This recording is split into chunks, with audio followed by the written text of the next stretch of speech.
میری شادی ایک لو میرج تھی۔ میں اور میرا شوہر 6 سال تک ایک دوسرے کی محبت میں گرفتار رہے۔ دراصل جب میری عمر صرف 15 سال تھی، ہم لوگ اپنے نئے گھر میں شفٹ ہوئے اور یہ لوگ وہاں پر ہمارے پڑوسی تھے۔ پڑوسی ہونے کی وجہ سے ہماری ملاقات اکثر ہوتی رہتی اور یہ ملاقاتیں محبت میں بدل گئیں۔ اس محبت کو طول دینے والوں میں سب سے زیادہ کردار اس کی ماں اور بہنوں کا تھا۔ انہوں نے مجھے اس چیز میں انوالو کیا کہ ہم تمہیں اس گھر کی بہو بنائیں گے۔ اس کی بہنیں کہتی کہ تم ہی ہماری بھابھی بن کر اس گھر میں آؤ گے، اور میں اس چیز میں مسلسل گرفتار ہوتی گئی اور گھرتی گئی۔ کچھ ٹائم بعد ان کی فیملی اور میری فیملی میں لڑائی ہو گئی۔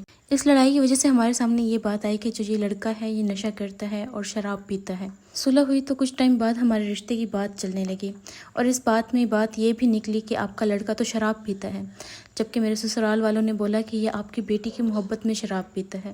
اگر آپ لوگ ہمارے ساتھ رشتہ کر لیں گے اور اس کی شادی ہمارے بیٹے سے کرا دیں گے تو یہ شراب پینا چھوڑ دے گا۔ میرے گھر والے اس شادی کے لیے نہ مانے اور میری منگنی کسی دوسری جگہ کرنے لگے، تو ہمیں پتہ چلا کہ اس نے اپنا سر پھاڑ لیا ہے، جس کی وجہ سے میرے گھر والوں نے پریشر میں آ کر میرا رشتہ اس سے کر دیا، اور بالآخر 2020 میں میری اس سے شادی ہو گئی۔ شادی کے بعد وہ اتنا ڈرنک کرتا کہ اسے اپنا ہوش و حواس نہ رہتا، وہ کوئی کام نہ کرتا نہ کماتا۔ شادی کے فوراً بعد ہی مجھے پریگنینسی ہو گئی تھی، اور پریگنینسی کے دوران چیک اپ وغیرہ، دوائی اور ہر چیز کا خرچہ میرے بابا اٹھاتے۔ میرا شوہر کسی چیز کی کوئی ذمہ داری نہ لیتا، اور اب تو اس نے مجھے مارنا پیٹنا شروع کر دیا تھا۔ 2-3 بار اس مار پیٹ سے تنگ آ کر میں اپنے بابا کے گھر چلی گئی، لیکن پھر میں واپس آ جاتی۔ آہستہ آہستہ کر کے وقت گزرتا گیا اور اللہ پاک نے مجھے چاند سا بیٹا دیا۔ جب میرا بیٹا صرف 20 دن کا تھا، میں نے اپنے شوہر کا پہلا افیئر پکڑا، اور بس پھر یہ روز کا معمول بن گیا، کبھی کس لڑکی کے ساتھ تو کبھی کس لڑکی کے ساتھ، اور یہاں تک کہ اس کے رابطے کال گرلز کے ساتھ بھی تھے۔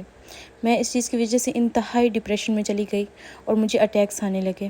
میں شدید قسم کی ڈپریشن میں چلی گئی تھی، جس کی وجہ سے مجھے پینک اٹیکس آتے، اور ایک دن پینک اٹیک کی وجہ سے میں ہاسپٹل چلی گئی۔ 3 دن میرے سسرال والوں میں سے کسی نے میرا حال تک نہ پوچھا۔ تیسرے دن جب میرا شوہر ہاسپٹل آیا تو اس کو دیکھ کر میری مزید حالت خراب ہو گئی، اور ڈاکٹر نے بولا کہ آپ کوشش کریں کہ یہ انسان آپ کے سامنے نہ آئے۔